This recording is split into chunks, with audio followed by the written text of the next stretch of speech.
So, ladies and gentlemen, audience, will move on to the next keynote speaker for today. Next keynote speaker we have is Mr. Vivek Sharma, uh, who's well-known figure in semiconductor industry in India. He's been the pioneer and also part of the ISA since its inception. So before Vivek makes his presentation, let me do a brief introduction. Although Vivek, you're well known, but it's my honor to introduce you to audience today. Vivek Sharma is Managing Director of ST Microelectronics India, and he has held this position since May 2016. Vivek is responsible for company's overall operations in India and driving ST strategic initiatives in the country. He is also Group HR Head for ST Asia Pacific Region Sales and Marketing Organization since 2017. Vivek began his career with SGS Thompson, which is now ST Microelectronics, in 1991 as a design engineer. After working for a few years at ST in France, he returned to India and went on to gain more senior responsibilities in positions spanning R&D, administration, sales, marketing, and strategic leadership roles. In addition to his responsibilities at ST, Vivek has frequently served as an elected member of Executive Council of ISA, as I already said, as well as with European Business Group, Indo-Italian Chamber of Commerce, and industry committees. He is recognized for his role in shaping the semiconductor sector in India and his contributions to various forums in India and global. Vivek also holds 3 international patents in integrated circuit design. Vivek Sharma is currently based at Greater Noida in India, and he received his Master of Technology degree from IIT Delhi and a Bachelor of Engineering in Electronics and Communication for Punjab Engineering College, Chandigarh. Now I'll pass on the baton to Vivek for his presentation, and after that we will put it on for a live Q&A.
Vivek, I'm sorry to intervene, but we cannot hear you. Just give us a few seconds to see where is the glitch in the audio side. We can see the slides, we can see you, but we can't hear you.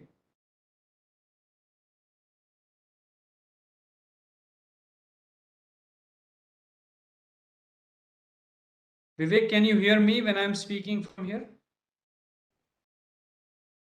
Can you hear me?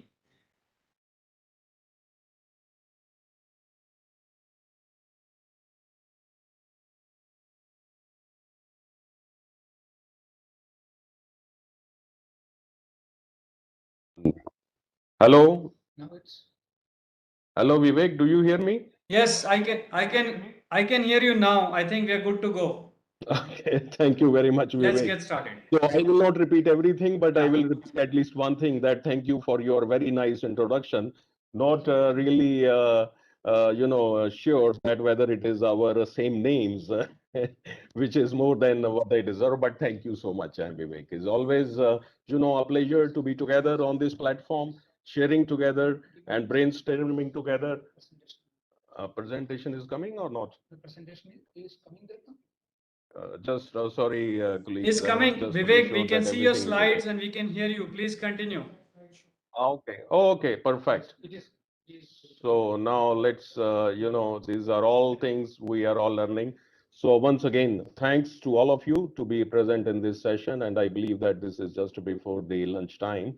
And thanks, Santosh, for giving let's say, very good view of the industry. And in being, very similar, I will share with you a few points which are, of course, similar, but perhaps still make sense to make some repetition.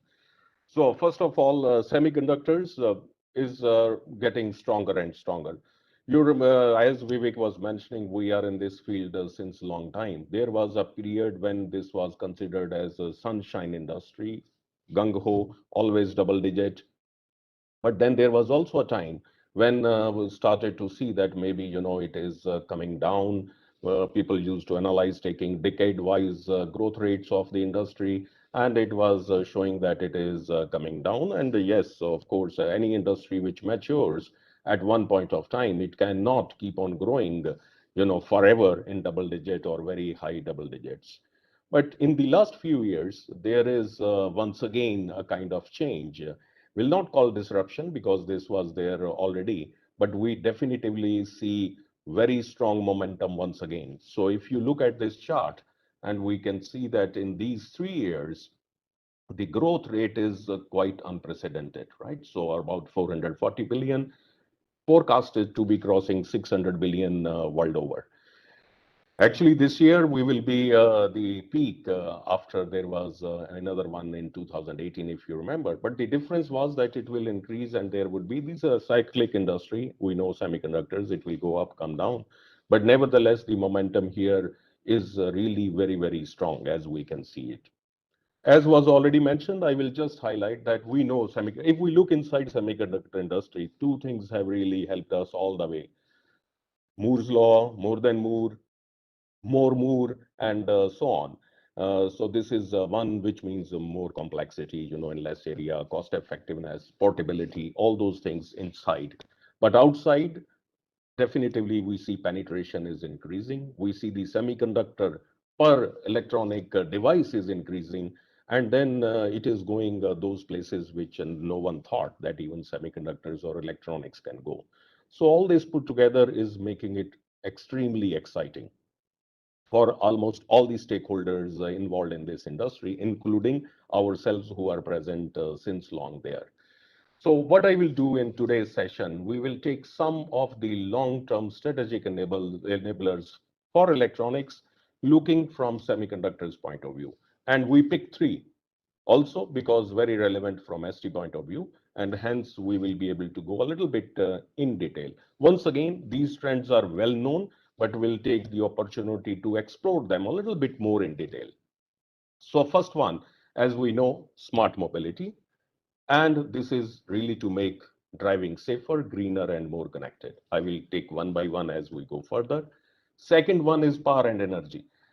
The one thing we see that as this sustainability is the point, what we are doing is that, okay, push everything to power and energy. If we are burning the fuel and it is creating trouble, let's put it to clean energy, which is power and energy. So it is becoming like a mother there.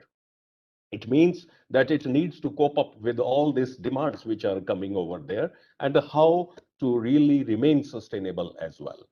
And finally, as we see here, the third trend we will take up today is the way IoTs are becoming pervasive, all around connected, as you can see. And then there is a smartness there, but also more important is also the infrastructure, which has to be present on which all these IoTs or devices can be communicating, can be achieving something meaningful. Let's take one by one.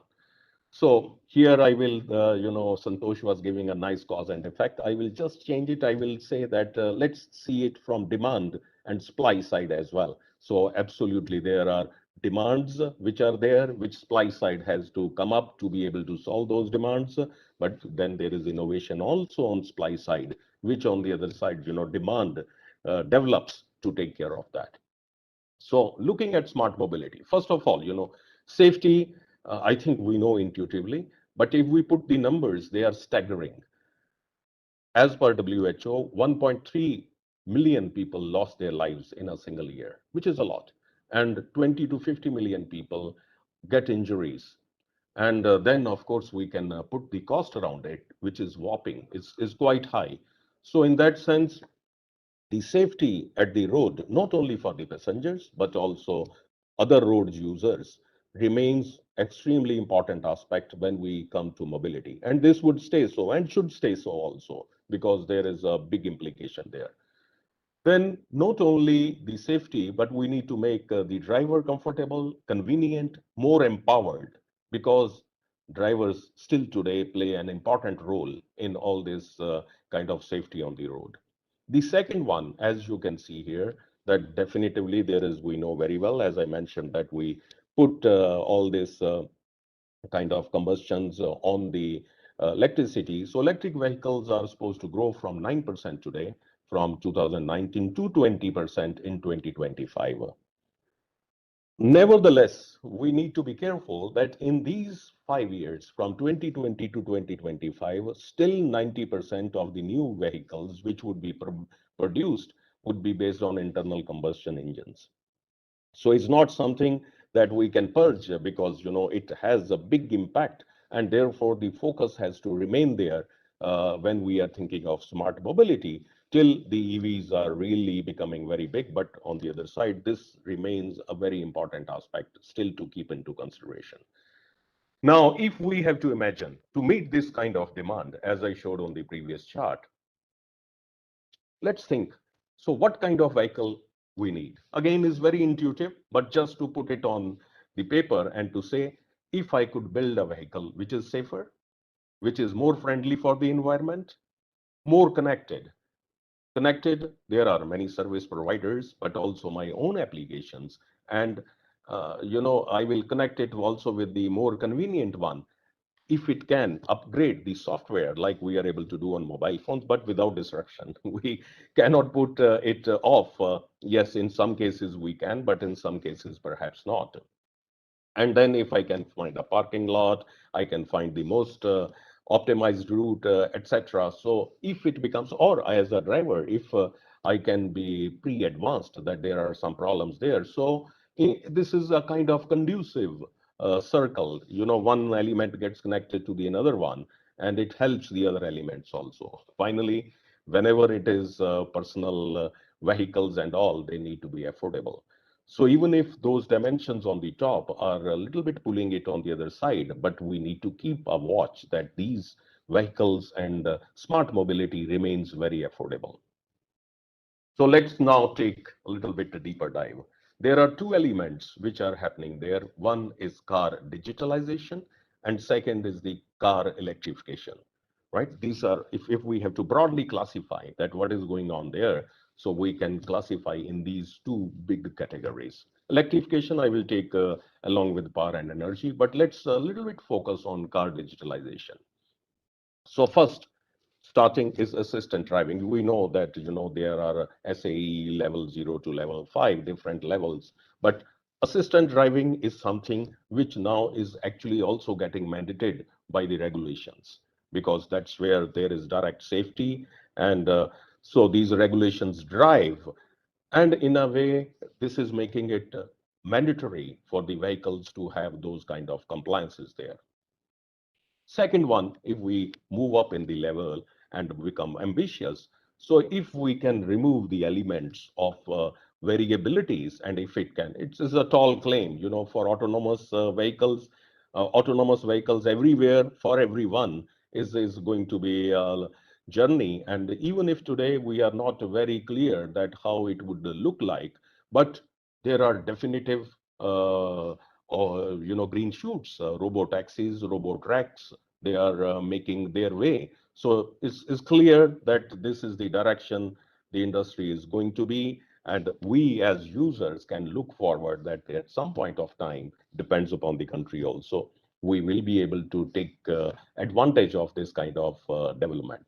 Then these last two are with the soft aspect, software reconfigurability of the vehicles, right? Like I mentioned already, how to have a remote seamless software update, right? So it means we need to relook into the architecture of the cars as well, the way systems are designed there, so that these things become seamless and they can be done, without compromising any safety issues.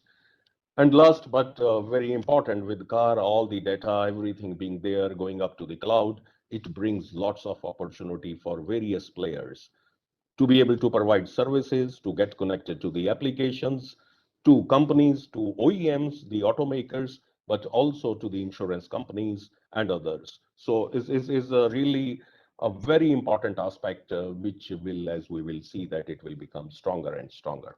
So all this is boosting the semiconductor content per vehicle, and I will show. Let's just spend a little time that about the architecture and the evolution of this architecture inside car. So if we look here, then we can see that there is embedded processing, microcontrollers, MPUs, and application-specific processors, which are able to do multiple things. But the demand side, what we saw before, if we need to migrate there, we need to move into a system where there is much more integration and also more single points. If we can achieve one, great.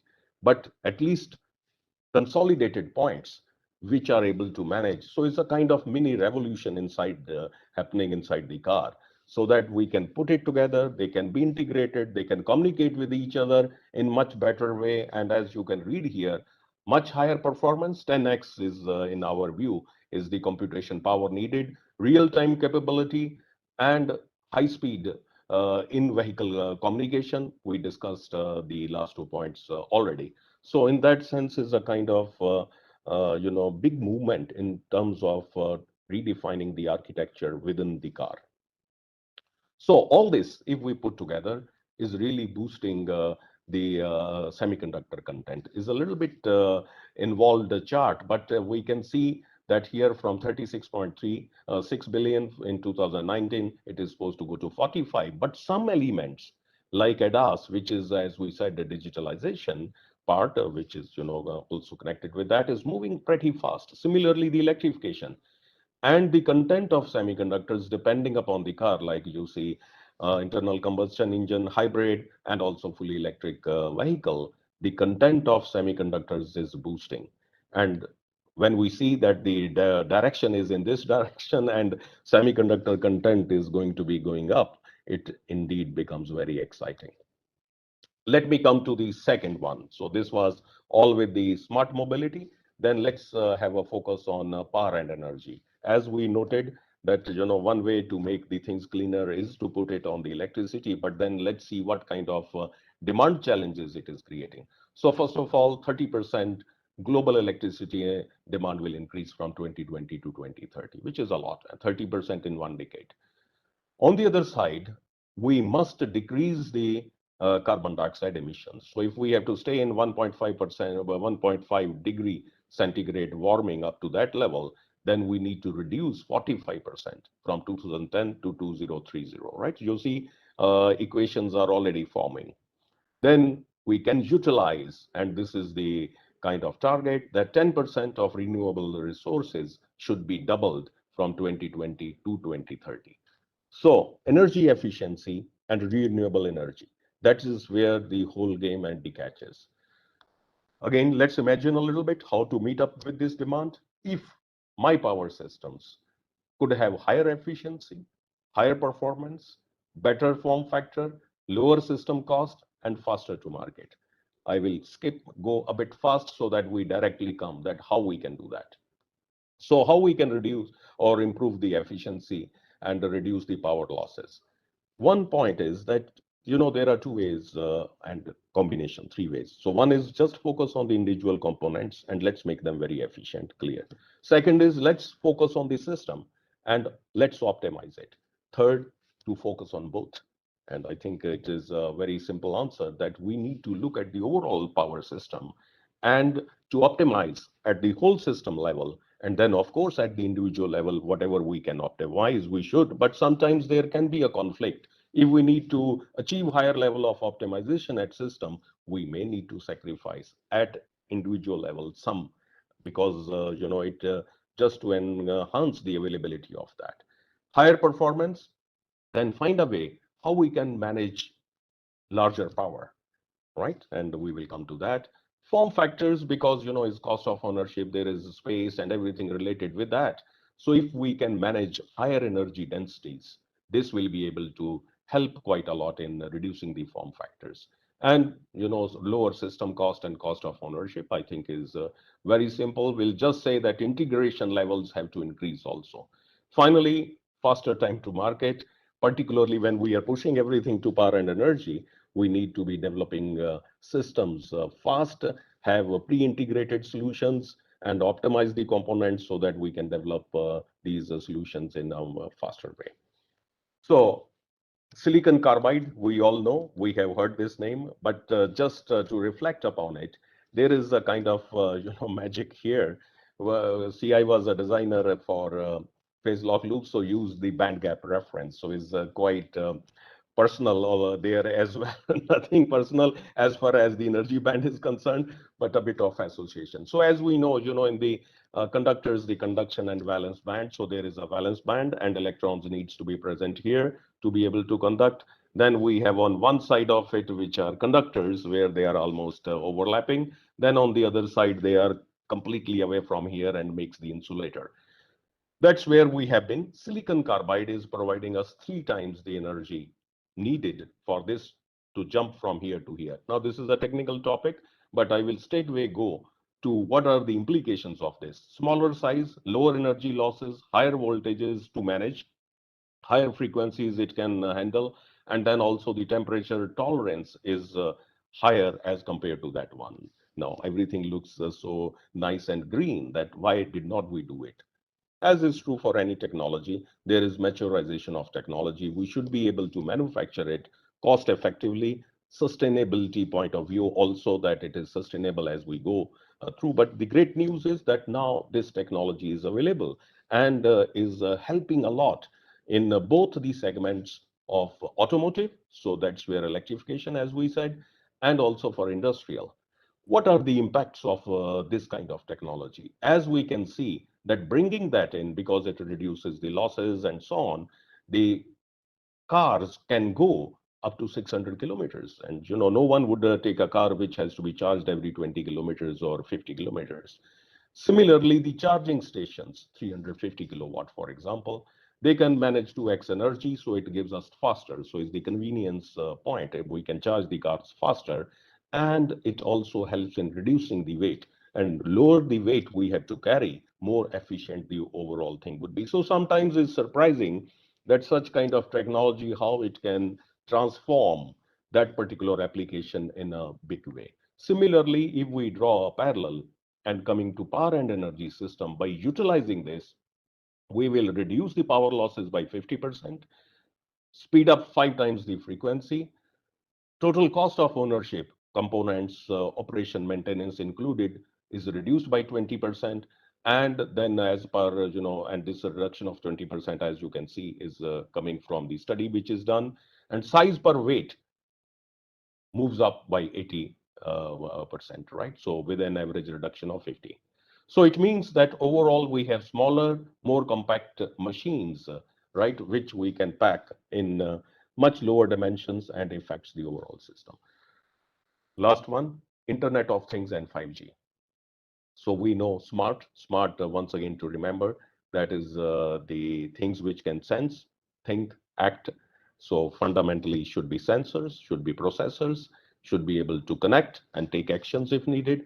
And then 2 elements which are important is the power and also the last one, the security, because with so many, as you can see, is the picture is showing that so many connected, we would not like to compromise on the security aspect of it. So if we see, and this is the demand, 2 billion industrial IoT and utility connected devices would be there by 2022. Then IoT security service market will be, I am using the word, perhaps is already now $10 billion in 2021. And we see that there would be 90 million new 5G based IoT connections in 2026. So if once again we put it all together and we imagine with the same way, if only my connected device had more computed power and memory, lower power consumption, a multiplicity of sensors depending upon the applications for data collection, easy connectivity and more security and faster time to market. I go straightway here, how we can achieve it. And that is the kind of demand coming on semiconductors to be able to bring more MIPS and flops, right? So it's simply the processing speeds, bring AI accelerators, graphics, for memory, bring more, non-volatile memories, more flash inside so that it can manage more memory and much more kind of processing speeds. Low power operating modules, efficient computing, and as I highlighted before, to focus on system, not only at the device level. For sensors, it should be able to bring all kind of sensors together, whatever are needed by the applications. And with each passing day, we are having new plethora of sensors more and more. Finally, the challenge here, which is a little bit different from the previous two ones, is that so many devices need to be connected easily. And for the developers, it should be easy way to be able to develop the system faster and in easier time to market kind of situation. So the whole infrastructure is needed. It is hardware, software, protocols, possibility to prototype fast, and possibility to also go to production in a faster way. All right, so these were some of the trends repeating: smart mobility, power and energy, and then IoT and 5G, which we see as ST Microelectronics and which are directly relevant to us. So I will take just a couple of minutes to share with you about ST. So last year we did $10 billion, and we are 46,000 employees and 88,000 employees in R&D. Where in India we are present 870 engineers out of them, right? So we are IDM. As you can see, we do have manufacturing sites also and strong commitment to sustainability. Then we are addressing four markets in automotive, industrial, personal electronics, and communication equipment, computers and peripherals. As you see, I'm going faster already. We have discussed, so you can connect our strategy with it. And I will just spend one moment on sustainability because, for companies who are helping to, not, I will not use the word to solve sustainability problem, but at least to help manage it, they need to develop all those things by themselves also being sustainable. Otherwise, it would not work.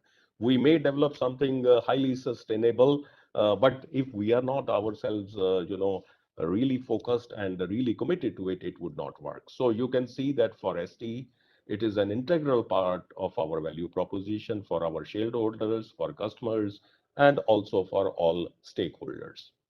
I will go fast to this one. I think this is an important slide.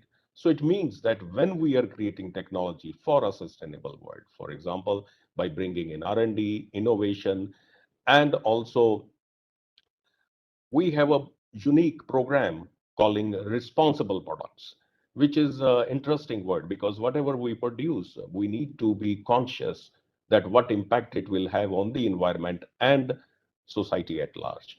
Then, of course, we need to take care of people. That is really our core ingredient of that.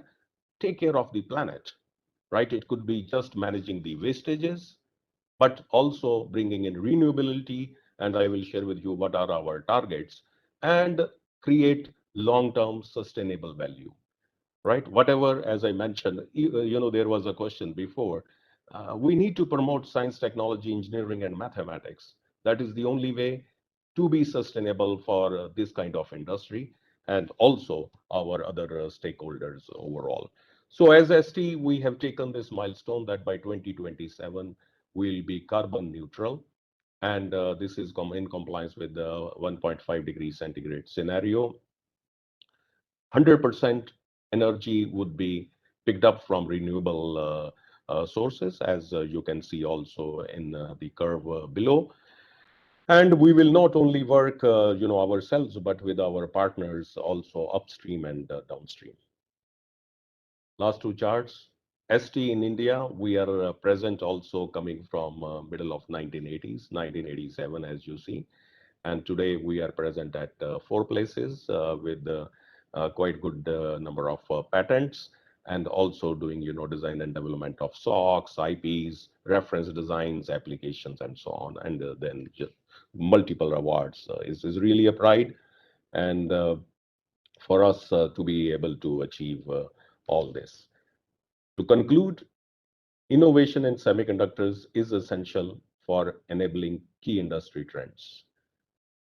ST's approach is long-term investment, like you saw also in silicon carbide, in the fundamental technologies needed to support the trends, targeting specific markets and applications that benefit from our technologies and drive the innovation, developing products and solutions that meet the needs of our customers, and finally, creating innovative and sustainable technologies to feed all this.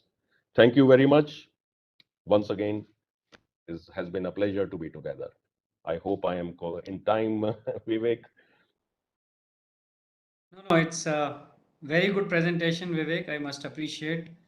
Very good coverage of evolution of semiconductor industry crossing $500 billion mark this year, which is a landmark for our industry. Then you covered very well how the content of semiconductor in the automobile is growing rapidly, and then 5G, power electronics. You touched all the right topics that are relevant for us. So a couple of questions here from audience for you. In interest of time, I'll just pick maybe one or two. First question comes to you again, which is being addressed by previous speaker also around the challenge around skill and talent availability for our industry. You understand this question. You're also sitting as a HR head, on the HR Council of ST Asia. So would you like to comment on, how do we address together the scarcity of talent for our industry in India? Yes, sure. Thank you, Vivek. So here already, I think Santosh commented. I will go a little bit beyond. I will say that finally, these students are free to make a career choice. Good news for them, as the new generations come, there are plenty of choices, right? Which perhaps in the beginning they were restricted. And as we see, as the industry is growing, we are injecting capex overall industry in the range of $8-9 billion every month. So it means we will need people.